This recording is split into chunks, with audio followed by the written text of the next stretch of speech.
So guys, ito yung aking gagawing beef pares. So, ayan yung ating laman ng baka. So, hinugasan ko siya. Nilagyan ko siya ng sibuyas, bawang, luya, star anise, at saka pamintang buo. So, ipapalambot natin to siya guys, bago natin igisa. Ito yung ating baka na pinalambot. So, igigisa ko na siya ngayon. Gagawin natin pare. So, sasalain natin yung mga dumi na yan guys. So, ngayon mag-isa muna tayo. Ayan. Igisa ako guys ng bawang sibuyas. Pagsamahin natin.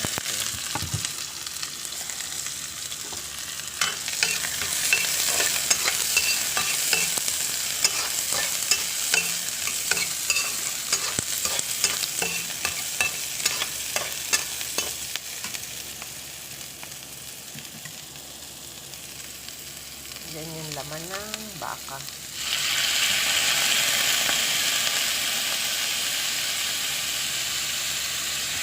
So, malambot na to guys. Pinalambot ko sa pressure cooker.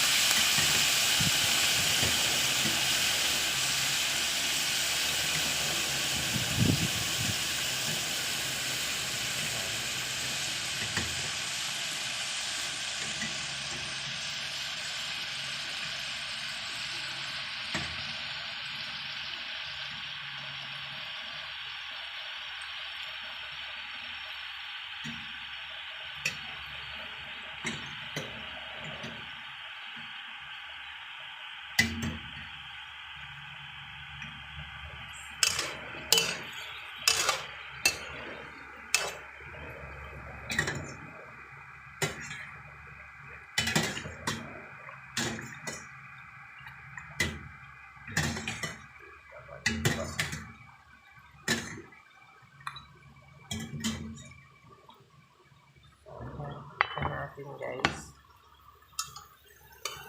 Gawin natin yung star anise.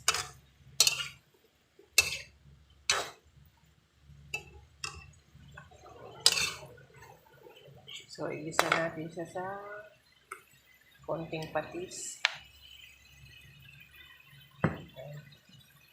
Toyo guys.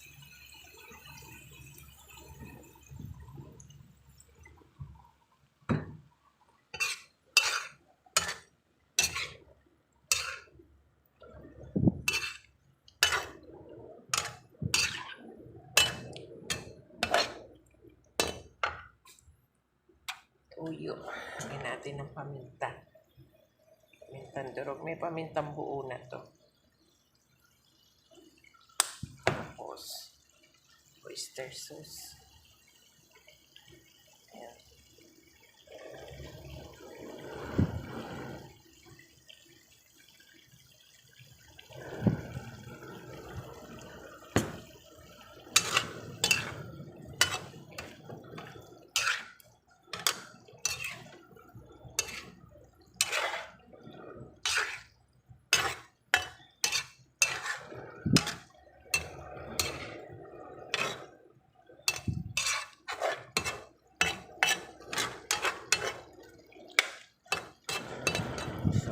Isa muna natin yan guys.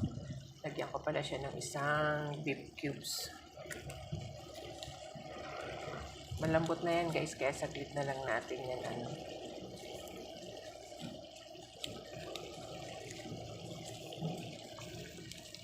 kuluin. Yan, lagyan natin isang beef cubes.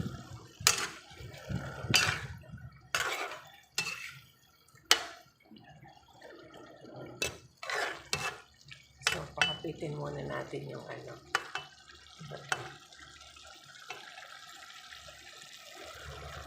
yung toyo.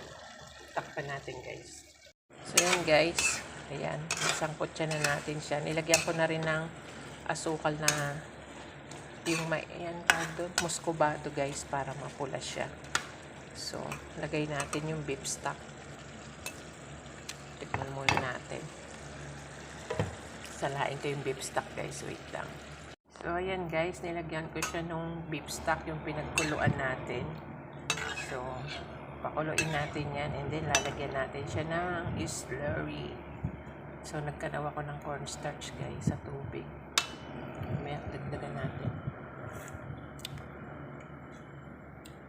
Sarap. So, ayan guys, kumukulo na siya. Tikman ulit natin. So, sakto na yung alat niya guys. So, lagyan natin ng slurry. Ayan. Palapot guys.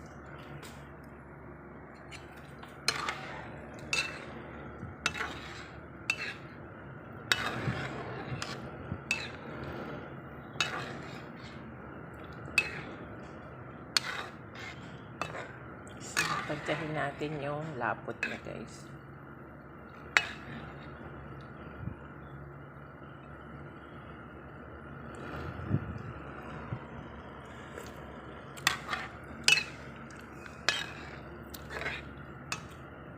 Kulang.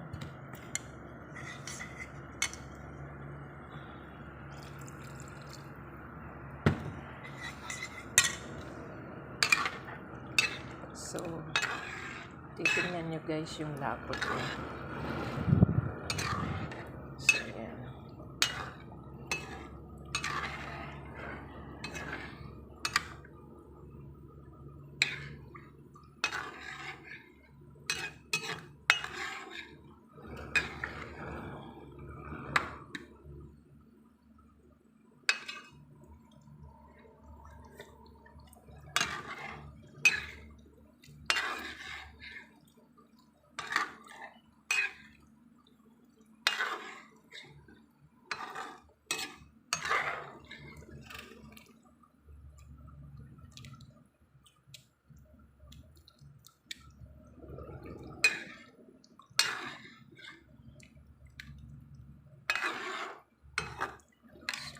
Sa akin parang naligo na lahat to guys. Sayang.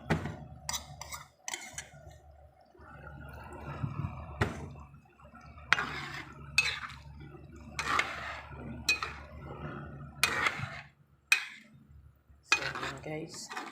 And then lalagyan natin yan lagyan natin dalawang sili para medyo may anghang. Yan. Almost ready na yan. Ating beef pares.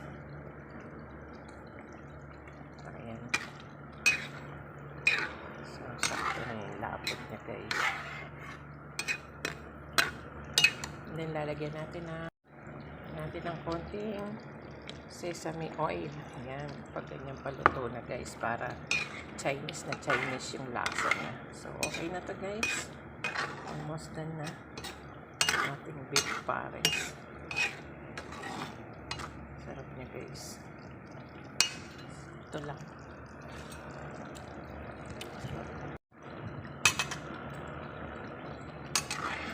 Ayan, beef pares guys.